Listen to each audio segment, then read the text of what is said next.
સ્વાધ્યાય 5.3 દાખલા નંબર 14 0 અને 50 વચ્ચેના અયુગ્મ પૂર્ણાંકોનો સરવાળો શોધો।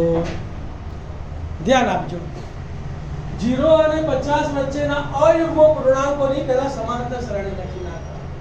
અયુગ્મ એટલે એકી, અયુગ્મ એટલે એકી। કઈ સંખ્યા આવશે? 1 3 5 7 9 અને છેલ્લે 50 માંથી એક બાદ કરીએ એટલે 49। શ્રેણી મળી ગઈ। પહેલું પદ ખબર છે, ડી ખબર પડી, પણ પદોની સંખ્યા કેટલી છે ખબર નથી। છેલ્લું પદ પણ ખબર છે, તો સૌપ્રથમ શું શોધવાનું? n। તો સૌપ્રથમ આપણે n શોધીશું। તો અહીં પ્રથમ પદ a બરાબર 1, સામાન્ય તફાવત d બરાબર બીજું પદ માઈનસ પહેલું પદ, એટલે કે 3 ઓછા 1 બરાબર 2। છેલ્લું પદ an બરાબર 49 અને n શોધવાના છે। સૂત્ર બોલીશું હવે, an બરાબર a plus n minus 1 into d।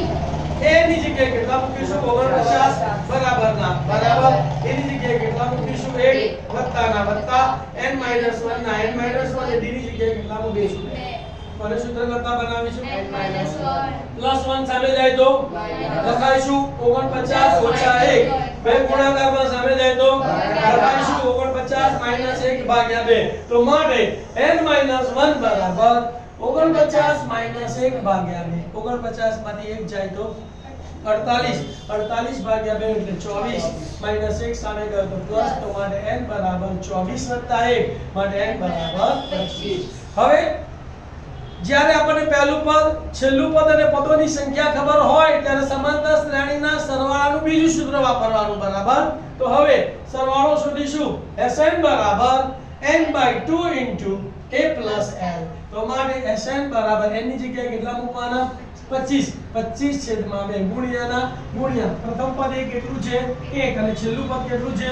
49। તો 1 વત્તા 49, 1 વત્તા 49 એટલે 50, બાકી બધું એમનું।